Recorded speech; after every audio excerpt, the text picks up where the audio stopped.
Bismillahirrahmanirrahim. Assalamualaikum warahmatullahi wabarakatuh. Selamat belajar kembali, anak-anakku. Hari ini kita akan belajar membangun sikap selektif dalam menghadapi berbagai pengaruh kemajuan iptek. Landasan idealnya yaitu Pancasila, sedangkan landasan konstitusionalnya yaitu Undang-Undang Dasar 1945. Terutama pada pasal 31 ayat 5 yang berbunyi, pemerintah memajukan ilmu pengetahuan dan teknologi dengan menjunjung tinggi nilai-nilai agama dan persatuan bangsa untuk kemajuan peradaban serta kesejahteraan umat manusia. Sikap terhadap iptek yang kita pelajari ada 3. Yang pertama, sikap tanggung jawab dalam pengembangan iptek.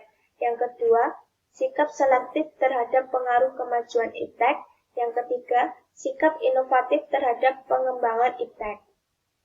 Kita akan memasuki yang pertama yaitu sikap tanggung jawab dalam pengembangan iptek.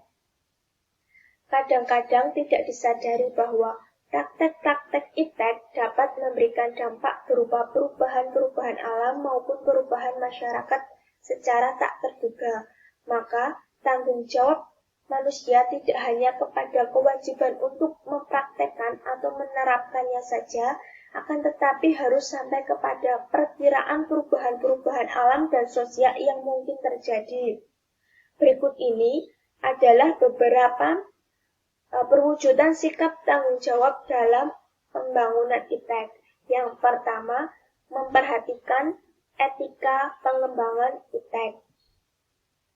Iptek itu penting, tetapi pengembangannya harus memperhatikan etika. Sikap ini merupakan salah satu bentuk tanggung jawab dalam pengembangan iptek.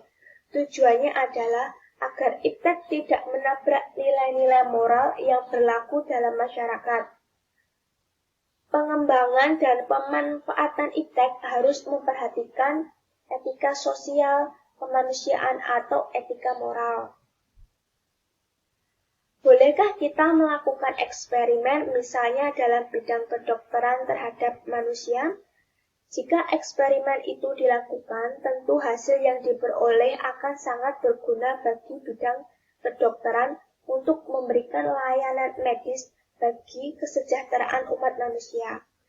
Namun, tidakkah eksperimen itu, baik berhasil maupun gagal, berarti telah mengorbankan manusia yang dijadikan objek eksperimen? Terlebih jika mengalami kegagalan, barangkali penderitaan akan dialami objek eksperimen.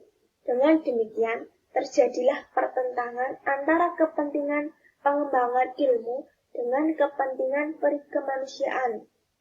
Dalam hal ini, manakah yang harus dimenangkan?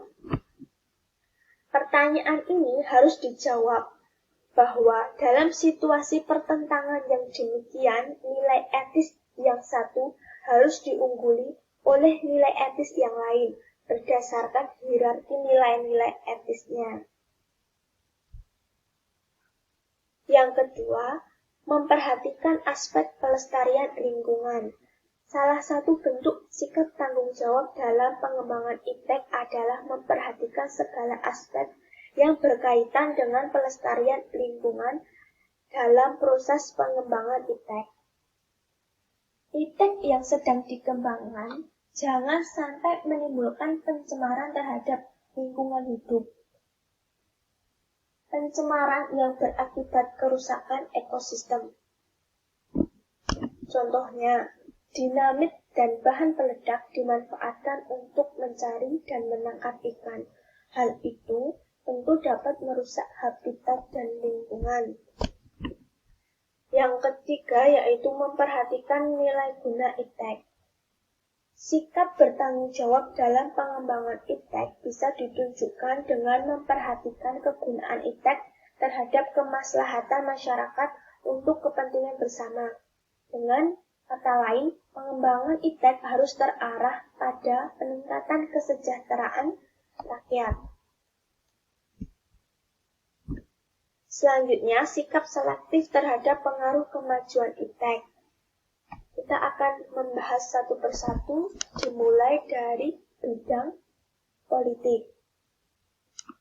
Bangsa Indonesia harus mampu menunjukkan eksistensinya sebagai negara yang kuat dan mandiri, namun tidak meninggalkan kemitraan dan kerjasama dengan negara lain dalam hubungan yang seimbang, saling menguntungkan, saling menghormati, dan menghargai hak dan kewajiban masing-masing. Ada 4 hal yang selalu dikedepankan pada saat ini dalam bidang politik, yaitu demokratisasi, kebebasan, keterbukaan, dan hak asasi manusia. Apabila suatu negara tidak mengedepankan 4 hal tersebut akan dianggap sebagai musuh bersama oleh negara adidaya. Contohnya, AS menganggap Tiongkok sebagai musuh bersama karena Cina mengabaikan nilai-nilai tersebut. Di sisi lain, isu demokratisasi yang sekarang menjadi acuan utama bagi eksistensi suatu negara sebenarnya secara tidak langsung telah menutup mata kita terhadap mana yang benar dan yang salah. Segala sesuatu peristiwa selalu dikaitkan dengan demokratisasi. Akan tetapi, demokratisasi yang diusung adalah demokrasi yang dikehendaki oleh negara-negara adidaya yang digunakan untuk menekan bahkan menyerang negara-negara berkembang yang bukan sekutunya. Akibatnya, selalu terjadi konflik kepentingan yang pada akhirnya mengarah pada pertikaian antar negara. Permasalahan tersebut dapat diatasi oleh Indonesia apabila Indonesia menerapkan atau menganut paham demokrasi Pancasila. Melalui paham inilah akan tercipta pemerintah yang kuat, mandiri, dan tahan uji, serta mampu mengelola konflik kepentingan yang dapat menghancurkan persatuan dan kesatuan. Apalagi bangsa Indonesia sebagai bangsa yang pluralistik dapat memperteguh wawasan kebangsaannya melalui semboyan Bhinneka Tunggal Ika. Untuk mencapai hal tersebut, bangsa Indonesia harus mewujudkan hal-hal sebagai berikut, yaitu mengembangkan demokratisasi dalam segala bidang, mengaktifkan masyarakat sipil dalam arena politik, mengadakan reformasi lembaga-lembaga politik, memperkuat kepercayaan rakyat dengan cara menegakkan pemerintah yang bersih dan berwibawa, menegakkan supremasi hukum, memperkuat posisi Indonesia dalam kancah internasional. Selanjutnya, sikap selektif terhadap pengaruh kemajuan iptek di bidang ekonomi.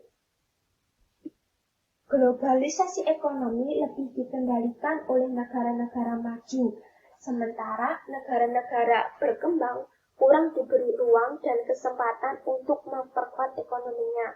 Meskipun sekarang Indonesia sudah tergolong negara maju, pada dasarnya itu untuk kepentingan politik adidaya. Negara-negara semacam Indonesia lebih sering dijadikan objek yang hanya bertugas melaksanakan keinginan-keinginan negara maju. Keberadaan lembaga-lembaga ekonomi dunia seperti IMF, Bank Dunia, dan WTO belum sepenuhnya memihak kepentingan negara berkembang. Dalam kondisi pandemi seperti sekarang, IMF dan Bank Dunia memberikan tawaran pinjaman untuk negara-negara yang sedang mengalami krisis.